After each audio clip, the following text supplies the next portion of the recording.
할렐루야. 저녁 식사 맛있게 하셨습니까?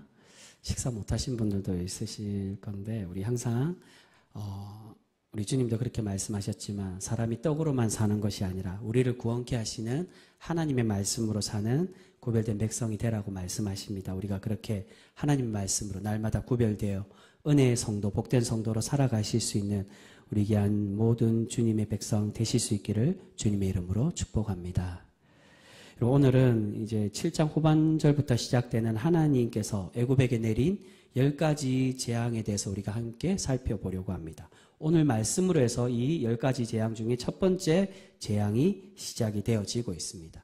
사실은 이 10가지 재앙은 10가지 재앙에 대한 말씀이 11장까지 나오고요. 그 다음에 12장과 13장까지 이제 그 10번째 재앙이 쭉 계속 이어집니다. 그러니까 12장과 13장은 유월절에 관한 것으로 빠지고요. 11장까지 이제 재앙에 대해서 설명하고 재앙은 11장에 내리지 않는 것을 보게 됩니다. 이게 다 한 재앙씩 살펴보면 좋겠지만 사실은 이 재앙들마다 다 대동소이하게 되어 있습니다. 내용들이 조금 이제 세세하게 살펴보면 약간의 차이와 하나님이 우리에게 주시는 은혜의 그런 차이들이 조금 있지만 대부분 대동소이하기 때문에 우리 오늘 이 첫 번째 재앙으로 해서 우리 하나님께서 이 10가지 재앙을 주시는 그 의미에 대해서 우리가 함께 살펴보았으면 합니다. 오늘은 이 10가지 재앙을 간략하게 살펴보고 하나님께서 이 재앙을 내린 이유가 무엇인지 또한 한두 번 강하게 내리셔서 재앙을 내리셔도 될 것 같은데 우리가 볼 때 많은 대부분의 하나님 백성들도 그렇고 외국 그 이방의 많은 믿지 않는 믿지 않는 사람들도 큰 하나님의 재앙을 보고 두려워하고 떨는 그런 말씀들이 많이 나오는데 왜 굳이 하필 이렇게 여러 번, 10번까지 내리게 하셨을까? 그것도 바로의 마음을 완악하게 하시면서까지 다른 사람들이 괴로울 수밖에 없는 그러한 이 재앙을 왜 내리실까에 대해서 우리가 함께 이 10가지 재앙을 보면서 우리가 함께 살펴보려고 합니다. 여러분, 10가지 재앙은 기본적으로 애굽이 믿고 있던 우상의 신들과 관련이 되어져 있습니다. 지금 하나님은 애굽의 사람들이 의지하고 또한 애굽 사람들이 당연히 믿고 있었기 때문에 그들의 노예로 살고 있는 이스라엘 백성들 또한 유혹을 받으며 살아갔습니다. 정말 아무런 대답 없으신 우리 하나님이 아니라 저들이 믿는 저 신이 진짜 신인가라고 유혹을 받고 있었다는 겁니다. 그렇게 유혹받았던 그 우상들을 하나님께서는 이 재앙을 통해 그들을 쳐부수고 오직 하나님만이 참 신이심을 이 재앙들을 통해 보여주고 계신다는 겁니다. 오늘 우리가 그 재앙과 이 애굽의 신의 의미에 대해서 우리가 함께 살펴보려고 하는데요. 우리 화면 한번 띄워주시겠습니까? 우리 첫 번째 재앙부터 10가지 재앙으로 볼 건데요. 첫 번째 재앙이 오늘 7장에 나오는 나일강을 피로 물들인 재앙이 나옵니다. 이 나일강을 피로 물든 재앙은 나일강의 신, 하피나 또는 크롬 이 둘 다 나일강을 주관하는 신으로 알려져 있습니다. 이들을 심판하는 재앙이라고 말합니다. 나일강은 애굽의 젖줄이라고 말합니다. 나일강이 없으면 농사를 지을 수 없습니다. 고대로부터 또한 물은 생명을 상징하고요. 또한 생명의 근원으로 여기며 살아갑니다. 우리 몸의 70%가 뭐라고 얘기합니까? 물이라고 얘기합니다. 그렇기 때문에 생명의 근원은 물로서 철학에서도 그렇게 이야기하고요. 이 의학적으로도 그렇게 이야기합니다. 특히나 애굽 사람들은 계속 여러 번 말씀드렸지만 비옥한 삼각주, 이 나일강이 흐르고 하류에 이 물이 갑자기 만나고 뭉치게 되면 우리나라도 그런 삼각주가 있습니다.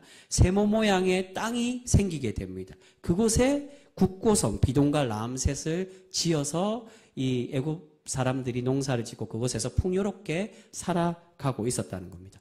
람셋은 오늘 이후에 나오는 이스라엘 백성들이 거주했던 고센 땅을 의미를 합니다.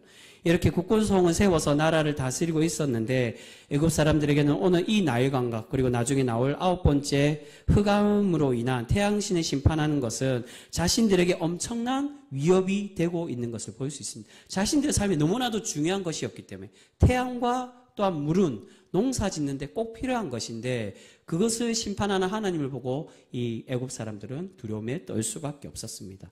바로 하나님은 애굽이 의지하고 믿었던 세상의 만물이 또한 너희들을 지켜줄 것이라고 생각했던 이런 우상들이 아무런 힘이 없는 존재라고 또한 하나님 앞에서는 보잘것없는 그러한 우상들임을 지금 보여주고 계신다는 겁니다. 그리고 이제 8장에 넘어가서는 두 번째부터 네 번째 이 세 가지 재앙으로 이어지는데요. 두 번째 재앙은 화면에 보시는 것처럼 개구리 재앙이 내려지게 됩니다. 개구리 재앙은 애굽의 신 헥트를 의미를 합니다. 헥트는 머리가 개구리로 되어 있고 또한 다산을 상징하는 우상입니다.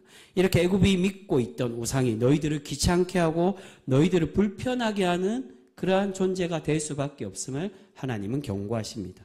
그리고 같은 8장의 세 번째 재앙인 이의 재앙을 내리십니다. 이 이는 히브리어 원어로 볼 때는 이라고도 해석하지만 모기라고도 그렇게 표현을 합니다.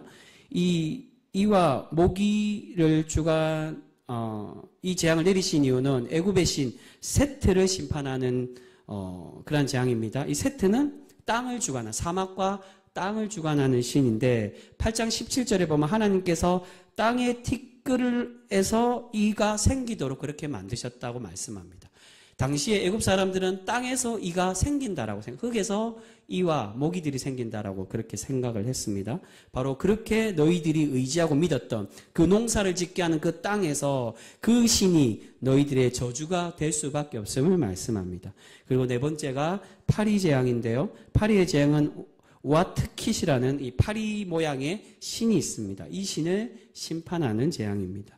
그리고 9장으로 넘어가서 다섯 번째 재앙으로 이어지는데 9장에서 다섯 번째, 여섯 번째, 일곱 번째 재앙이 나옵니다. 그 다섯 번째 재앙으로 악질 재앙을 내리고 있습니다. 악질은 가축에게 내리는 가축 질병입니다. 이 재앙은 애굽의 황소의 신 아피스와 또한 암소의 신 하토르를 심판을 하고 있습니다. 그리고 여섯 번째 재앙인 독종 재앙은 사람과 짐승의 몸에 생기는 악성 종기를 이 독종이라고 말합니다. 이것은 애굽이 의지했던 자신들의 건강을 지켜준다라고 생각했던 의술의 신 이모텔과 또한 질병의 신 세크메트를 심판하는 재앙이라고 말합니다. 특히나 이모텔은 영어로 이모탈이라고 얘기하죠. 이모탈은 불멸을 의미합니다. 생명을 관장하고 불멸이라고 생각했던 그런 불멸하는 존재가 애굽의 신이라고 그들은 생각했지만 그러나 하나님은 그들이 아니라 오직 우리의 하나님만이 우리의 생명의 주관자 되시며 참 하나님이심을 우리에게 이 재앙을 통해 보여주고 계신다는 겁니다. 그리고 일곱 번째 재앙이 우박의 재앙입니다. 하늘에서 우박이 내려서 가축과 곡물들을 상하게 만듭니다. 이 우박의 재앙은 애굽이 의지했던 대기의 신 또는 하늘의 신인 대기의 신 슈와 하늘의 신 호루스를 심판을 하시면서 오직 하늘의 주인은 우리 하나님이심을 말씀해 주고 있습니다. 그리고 10장에 가서 10장에는 두 가지 재앙만 나옵니다. 8번째 재앙이 메뚜기 재앙이 내리는데 메뚜기 떼가 곡물을 먹어 치움으로 사람들이 먹을 것이 없도록 만듭니다. 이것은 곡물의 신 세라피스를 하나님은 심판하고 계십니다. 그리고 같은 10장의 9번째 재앙이 흑암 재앙이 내리는데 앞에서 제가 태양에 대한 이야기를 드렸죠. 하늘에 떠 있는 태양을 가리심으로 온 세상에 흑암이 내리도록 암흑이 오도록 하나님은 만들어주고 계십니다. 세상의 물과 함께 가장 중요한 것이 태양인데 태양이 없으면 여러분 사람이 살아갈 수 없습니다. 그래서 애굽의 사람들이 가장 의지하고 가장 높은 신으로 존귀한 신으로 여겼던 신이 바로 태양신 라라는 신을 숭배하고 섬겼습니다. 하나님은 바로 그들이 의지하고 숭배했던 이 위대한 신 라를 심판하시고 결국 하나님께 굴복할 수밖에 없는 존재임을 말씀합니다. 그리고 마지막 10번째 재앙은 11장에 가서 말씀해 주시는데 이 11장에서는 재앙이 내리는 것이 아니라 이 재앙을 내리시겠다라고 말씀하시며 12장에 6월절로 그렇게 넘어갑니다. 근데 여기서 이 재앙은 애굽의 생명의 신 오시리스와 또한 이시스를 의미하고 그리고 장자가 죽을 때 바로의 장자 또한 죽습니다. 이것은 이 애굽 사람들이 바로 애굽의 왕 또한 신이라고 그렇게 생각을 했습니다. 너희들이 그렇게 숭배하고 믿었던 그 너희들을 주관하고 다스리고 치리하던 그 왕 바로 또한 하나님 앞에서는 아무런 의미가 없고 연약한 존재인 사람임을 우리에게 말씀을 해주고 계신다는 겁니다. 화면 이제 바꿔주시면 되고요. 예. 여러분 여기까지 하나님께서 애굽에 내리신 10가지 이 재앙을 보여주고 있고 이 재앙과 관련된 우상들의 내용을 말씀해주고 있습니다. 그런데 여러분 하나님은 왜 이렇게 10가지나 되도록 그렇게 재앙을 내리실까요? 그 말씀이 9장 14절에 나옵니다. 우리 다음 장인 9장에 우리 말씀은 준비되지 않았는데 우리 가까이 있으니까 한번 찾아보겠습니다. 9장 14절 말씀.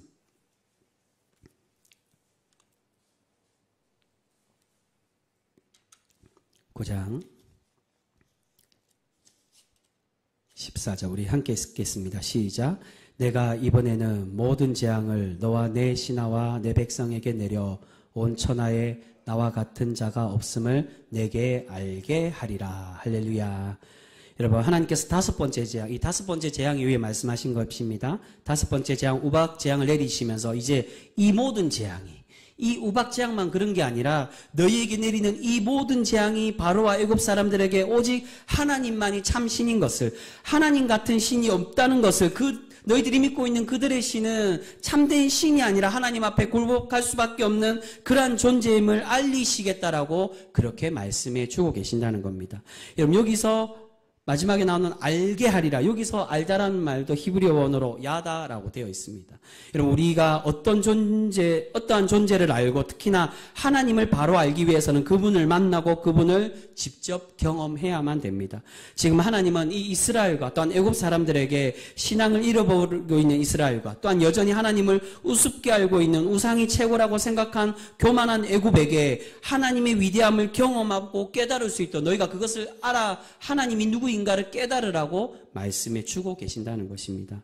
근데 여러분, 첫 번째 재앙인 나일강을 피로 만드신 재앙에서 바로는 지팡이를 뱀으로 만든 기적처럼 자신들의 요술사들을 동원해서 이 물을 피로 만드는 동일한 것처럼 보이는 그 기적을 보여주고 있는 것을 보게 됩니다. 오늘 말씀, 우리 오늘 함께 읽은 말씀 22절 말씀입니다.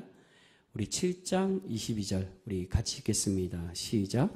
애굽 요술사들도 자기들의 요술로 그와 같이 행함으로 바로의 마음이 완악하여 그들의 말을 듣지 아니하니 여호와의 말씀과 같더라. 아멘. 여러분, 이처럼 이 바로가 자신의 수하에 있는 요술사들이 이러한 기적을 보이는 것 비슷한, 하나님을 신뢰하지 않아도 내가 살 수 있구나라고 여기는 그러한 기적을 보이는 것처럼 이 기적을 통해서 우리에게 하나님께서 말씀하시고자 하는 것은 이처럼 세상은 여전히 이 바로와 같이 하나님 앞에 굴복하지 않고 하나님이 우리의 참된 주인과 하나님의 위대함을 인정하지 않으려고 하는 그러한 세상의 모습, 우리의 모습이 너무나도 많이 있는 것을 볼 수 있게 된다는 것입니다. 지금 요술사들이 모세의 기적과 비슷한 기적을 보여주고 있는 것처럼 하나님과 비슷한 능력을 보이고 기적을 보이면서 우리를 유혹하고 넘어뜨리려서 하나님과 멀어지도록 만드는 그러한 모습을 너무나도 많이 발견할 수가 있습니다. 근데 여러분, 더 큰 문제가 무엇입니까? 그것은 그 유혹이 어디까지 들어온다는 겁니까? 바로 우리의 교회 안에 주님을 고백하고 하나님을 믿는 신앙의 공동체 안에까지 들어올 때가 많이 있다는 겁니다. 제가 새벽 시간에 며칠에 거쳐서 계속 말씀드리는 내용이 그것이죠. 공중권세 잡은 그 사탄도 하나님의 능력과 비슷한 기적을 보일 때가 분명히 있다는 겁니다. 여러분, 사탄이 그런 능력을 보인다고 해서 그 사탄이 하나님의 일꾼이고 우리가 그 사탄을 의지하면 된다라고 그것을 보이기 위해서 그런 능력을 보이는 겁니까? 결코 그렇지가 않다는 겁니다. 여러분, 교회 안에서 일어나는 기적과 또한 하나님께서 주시는 그 기적은 그 기적을 의지하거나 그 기적을 행하는 사람을 신으로 추앙하고 믿으라고 주신 것이 아니라 그 기적을 통해 오직 무엇을 보이시는 것이라고요? 오직 우리 주 예수 그리스도를 증언하게 하시고 하나님의 위대함을 나타내기 위한 주신 증거들이지 그 기적을 의지하라고 주신 것이 결코 아니라는 겁니다. 근데 간혹 많은 우리 신앙인들 속에 은사가 일어나고 능력을 행하면 그 사람이 대단한 신령한 사람인 것처럼 그들을 추앙하는 모습들을 가진 경우가 많이 있습니다. 목회자도 마찬가지고 어떤 일반 성도들도 마찬가지입니다. 그 사람이 그 능력을 행하는 게 아니라 누가 그 능력을 행하게 하시는 거라고 말씀합니까? 사도행전에서 보시면 그 은사의 주인은 성령 하나님이시라고 말씀합니다. 여러분, 간혹 이런 능력들을 가진 사람들이 교회 안에 들어와서 자신이 하나님의 사람이라고 또는 더 나아가서 처음에는 하나님의 내가 보냄받은 사람이라고 하다가 나중에 더 교만해지면 어디까지 얘기합니까? 내가 재림 예수이고 내가 하나님과 동일한 존재라고까지 자신들의 마음이 변질되고 또 믿는 자들을 현혹하고 넘어뜨리려고 할 때가 많이 있는 것을 보게 됩니다. 여러분, 기적이 일어났다고 해서 그들에게 결코 현혹되어서는 안 됩니다. 그들은 모두 하나님의 사람이 아니라 사탄에게 마음을 뺏긴 그러한 존재들일 수밖에 없습니다. 여러분, 그들이 어떻게 하나님의 사람이 아닌 것을 우리가 구별할 수 있을까요? 아주 간단합니다. 그 기적이 일어나더라도 그 기적이 볼 때 그 기적 안에는 결코 생명이 없다는 것입니다. 여기서 말하는 생명이 없다는 거, 하나님의 살아계심과 영광을 나타내기 위해서 하나님이 그 하나님의 구원자적, 이 우리를 구원케 하시는 그 구속주적인 기적이 들어가 있는데, 그 사람들은 어떻게 그 기적을 사용합니까? 자신의 인기와 자신의 영광을 위해서 그 기적을 사용하게 된다는 겁니다. 오직 하나님의 생명의 기적은 그 기적 안에 예수 그리스도의 구세주성이 보여지는 것이 참된 하나님의 기적입니다. 그래서 성경에서 계속 이야기하죠. 하나님 표적과 기적을 보여주신 이유가 예수님이 누구인가를 증언하기 위해, 우리에게 알리시기 위해 그 기적을 보여주신 것이지 그 기적이 주인이 아니라는 겁니다. 여러분, 그렇지 않고 사람이 인위적이고 하나님보다 더 앞서는 것이 있다면 우리는 그러한 유혹들을 분명히 멀리해야 될 것입니다. 여러분, 오늘 7장에서 요술사들이 처음 이 첫 재앙을 내렸을 때 비슷한 기적을 행하여서 자신들이 믿는 우상이 하나님과 비슷한 존재처럼 말하려고 하고 있습니다. 그런데 이후 다른 재앙에 가서는 결국 어떻게 됩니까? 이 기적을 행하는 분이 오직 하나님밖에 없다라는 것을, 그들 또한 자신들이 능력의 한계를 깨닫고 정말 이 모든 재앙은 하나님이 내리시는 것이구나라는 걸 깨닫고 인정하며 고백하고 있는 것을 보게 됩니다. 이런 그 말씀 찾아보겠습니다. 우리 8장, 우리 오늘 본문에서 바로 다음 장에 나오는 8장 18절에서 19절 말씀입니다. 8장 18절에서 19절 말씀 같이 읽습니다. 시작. 요술사들도 자기 요술로 그같이 행하여 이를 생기게 하려 하였으나 못하였고 이가 사람과 가축에게 생긴지라. 요술사가 바로에게 말하되 이는 하나님의 권능이니이다 하였으나 바로의 마음이 완악하게 되어 그들의 말을 듣지 아니하였으니 여호와의 말씀과 같더라. 아멘. 여러분, 애굽의 요술사들이 세 번째 재앙인 이의 재앙, 이것을 똑같이 따라해 보려고 했는데 결국 어떻게 되었습니까? 그렇게 하지를 못했다고 합니다. 그래서 결국 정말 이 재앙들이, 이 모든 재앙이 자신들이 믿는 신들이 하는 것이 아니라 자신들이 믿는 신들도 똑같이 이 능력을 가졌다라고 생각하는 것이 아닌 오직 이 모든 것이 하나님께서 내리신 것임을 깨닫고 고백을 하고 있습니다. 여러분, 바로 이러한 이유 때문에 하나님은 10번에 걸쳐서 재앙을 내리시고 계시는 것입니다. 사람들은 마음이 완악하고 의심이 많은 존재들입니다. 하나님의 구별된 이스라엘 백성들도 어떻게 했습니까? 하나님의 많은 기적의 은혜를 경험하고 체험했음에도 하나님을 의심하고 하나님을 떠나 사는 그런 모습을 너무나도 많이 보이는 것을 보게 됩니다. 그렇게 많은 기적을 내려주시고 먹이시고 입히시고 그들의 사망에서 지켜주셨는데도 이스라엘 백성들은 하나님을 원망했습니다. 그래서 하나님이 이스라엘 백성 어떻게 얘기합니까? 너희는 목이 곧은 백성이라고, 의심 많고 하나님께 굴복할 줄 모르고 날마다 하나님께 불순종하는 그러한 백성이라고 말합니다. 여러분, 하나님의 백성도 이러한데 하물며 하나님을 모르고 하나님을 믿지 않는 애굽 사람들 또한 세상 사람들은 과연 어떻겠습니까? 하나님은 바로 진정으로 이들에게 하나님이 어떤 분이신가를 온전히 바르게 알리시기 위해서, 온전히 그들을 깨닫게 하기 위해서 이 재앙들을 보여주시고 내리시고 계신다는 겁니다. 근데 여러분, 이 재앙을 깊이 묵상하다 보면 걱정스러운 모습을 발견하게 됩니다. 이렇게 이스라엘을 괴롭게 하고 여호와 하나님을 거부하는 사람들이 누구입니까? 사실 애굽의 전체 백성이기보다는 바로와 같은 왕과 애굽의 권력자들이 이스라엘을 종으로 삼고 노예를 삼고 괴롭게 하고 있습니다. 그리고 이 재앙이 내렸을 때 그러한 권력자들이 어떻게 합니까? 자신들은 그래도 어떻게 버틸 수 있으니까 이것을 외면하고 계속 그 마음이, 결국 그 모든 과정에 하나님께서 완악하게 하신 것이지만, 그러나 그 권력자들이 하나님께 굴복하지 않고 또한 하나님을 멀리하며 그 백성들의 고통을 외면하는 것을 볼 수가 있습니다. 이런 그러한 권력자들은 이런 재앙이 내려도 그래도 버틸 수 있습니다. 그런데 백성들은 어떻습니까? 모든 피해는 다 백성이 받게 되는 것을 보게 됩니다. 우리 23절과 24절 말씀 같이 한번 읽겠습니다. 23절과 24절 말씀 같이 읽습니다. 시작. 바로가 돌이켜 궁으로 들어가고 그 일에 관심을 가지지도 아니하였고 애굽 사람들은 나일강 물을 마실 수 없으므로 나일 강가를 두루 파서 마실 물을 구하였더라. 아멘. 왕은 걱정이 없으니, 그래도 버틸 수 있으니 백성들의 고통을 외면하고 있습니다. 여러분, 이런 무서운 재앙 가운데 하나님의 백성들 또한 마찬가지였습니다. 같이 그들이 피해를 받는 재앙들도 많이 공통으로 일어나는 재앙들, 물이 피로 변하거나 또는 흑암으로 태양이 가려져서 흑암이 내리는 재앙은 이스라엘 백성들도 겪을 수밖에 없었습니다. 여러분, 그러한 고통받는 하나님의 백성들, 하나님이 과연 외면하셨을까요?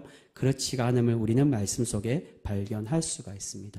몇몇 재앙은 결국 이스라엘 백성들도 함께 그 고통을 받을 수밖에 없었지만, 그러나 하나님께서 그 중에서도 그들에게 재앙이 내리지 않도록 그들을 구별하시고 그들에게 은혜를 내려주고 계시는 것을 볼 수 있습니다. 우리 그 말씀 8장 22절 말씀 우리 같이 한번 읽어보겠습니다.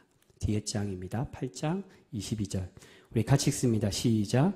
그날에 나는 내 백성이 거주하는 고센 땅을 구별하여 그곳에는 파리가 없게 하리니 이로 말미암아 이 땅에서 내가 여호와인 줄을 내가 알게 될 것이라. 할렐루야.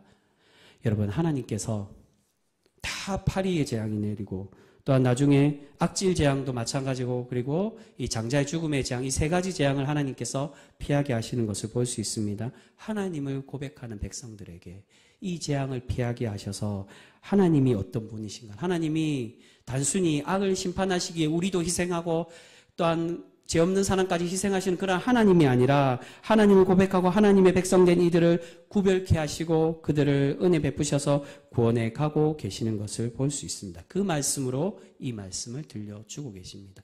그 재앙이 내리지 않을 때마다 동일하게 말씀하십니다. 내가 너희를 구별하겠다라고. 여러분, 하나님께서 이스라엘 백성들을 이 재앙에서 건져내실 때 어떤 단어로 사용합니까? 구별하도록 만드셨다라고 말합니다. 여러분, 구별이 다른 말로 무엇을 의미합니까? 바로 거룩을 의미합니다. 사실 원어상에는 거룩을 말하지 않습니다. 이 레위기에 나오는 그 거룩이란 말은 히브리 원어로 다른 말을 사용하지만, 그러나 거룩이란 말 자체가 구별됨을 말합니다. 지금 하나님께서 이스라엘 백성들을 하나님 구별하셔서 이 세상과 다른 이들과 구별하셔서 하나님의 거룩한 백성이 되도록 그렇게 만들어 가고 계신다는 겁니다. 근데 여러분, 우리 하나님께서 하나님의 백성들을 성별되라고 구별되라고 거룩해져라고 말씀하실 때 내가 거룩하니 너희도 거룩하라라고 그렇게 명령하시며 말씀하십니다. 그 말씀에는 너희가 구별되어라, 구별되도록 노력하라라는 의미도 있지만 또한 어떤 의미가 담겨져 있습니까? 오늘 말씀처럼 이 22절에 말씀하시는 것처럼 너희가 구별되기 위해 노력하지만 또한 내가 너희를 구별하겠다라고 말씀해 주고 계신다는 겁니다. 여러분, 우리가 아무리 하나님의 말씀으로 구별되려고 하려고 노력해도 연약한 우리들이기에 온전히 하나님의 거룩한 모습으로, 구별된 모습으로 세상과 단절하고 세상과 하나님의 말씀으로 구별되기는 쉽지는 않습니다. 그런데 우리를 진정으로 구별케 하고 거룩케 하실 수 있는 분이 누구라는 겁니까? 바로 이 재앙을 내리시고 우리의 주인 되시며 모든 만물의 주관자 되시는 하나님만이 우리를 성별되게 하시고 하나님과 세상을 우리를 구별되게 하셔서 참 구원의 백성을 우리를 삼아가 주시는 줄 믿습니다. 사랑하는 성도 여러분, 오늘 우리가 함께 나눈 말씀처럼 세상은 여전히 우리를 유혹하고 하나님과 멀어지도록 그렇게 만들려고 하는 것을 보게 됩니다. 하나님 없이도 살아갈 수 있다라고, 하나님보다 더 좋은 것이 많다고, 세상의 우상과 또한 세상의 풍요가 있다라고 우리를 유혹하며 우리를 넘어뜨리려고 합니다. 그러나 여러분, 우리 하나님은 우리가 하나님의 이 놀라운 기적과 은혜를 우리가 진정으로 알고 너희가 야다하고 깨달아서 하나님께서 구별케 하시는 그런 백성이 되라고 우리에게 요구하시며 말씀해 주고 계시는 줄 믿습니다. 여러분, 우리 주위에 여전히 있는 그러한 유혹들을 이제는 우리가 물리치고 오직 하나님만을 고백하는, 하나님만을 의지하며 살아가는 참된 백성, 구별된 거룩한 성도 우리 모두가 되실 수 있기를 소망합니다. 우리가 그러한 백성으로 살아갈 때, 구별되어 살아갈 때 오늘 하나님의 백성들에게 내려주신 이 구원의 기적을 우리에게도 동일하게 내려주시며 우리를 날마다 복되게 하여 주실 줄 믿습니다. 여러분, 이스라엘 백성들은 이 재앙 속에 하나님의 구원을 받고 또한 유월절의 은혜를 받고 출애굽하여 하나님의 복된 땅으로 가도 사실 온전히 살아가지를 못했습니다. 사실 성경 전체에 대한 내용은 바로 그겁니다. 우리와 하나님의 관계는 과연 뭐냐? 이스라엘과 동일한 우리의 모습이라는 겁니다. 이런 은혜를 받고 하나님이 그 어려움 속에서도 구별되게 하셔서 구원케 하셨는데 여전히 불평하고 불만하는 그런 하나님의 백성일 수밖에 없음을 그 우리의 상황과 우리의 현실을 직시하게 하는 말씀이 바로 성경이라고 할 수 있습니다. 그런데 여러분, 그럼에도 불구하고 하나님 우리에게 어떠한 은혜를 주신다는 겁니까? 끝까지 우리를 기다려 주시며 우리를 인내하셔서 하나님의 구원의 백성으로 삼으시기 원하고 우리와 함께 해주시기를 원하고 계신 줄 믿습니다. 여러분, 우리가 하나님의 그 마음을 닮아서 이제는 하나님만이 우리를 구별되게 하시는 것이 아니라 우리 또한 하나님의 말씀으로 거룩해지려고, 말씀으로 구별되려고 노력하여서 하나님께 칭찬받는 그런 복된 성도로 날마다 살아가실 수 있는 우리 교회 평성교회 모든 성도 되실 수 있기를 주님의 이름으로 축복합니다. 기도하겠습니다.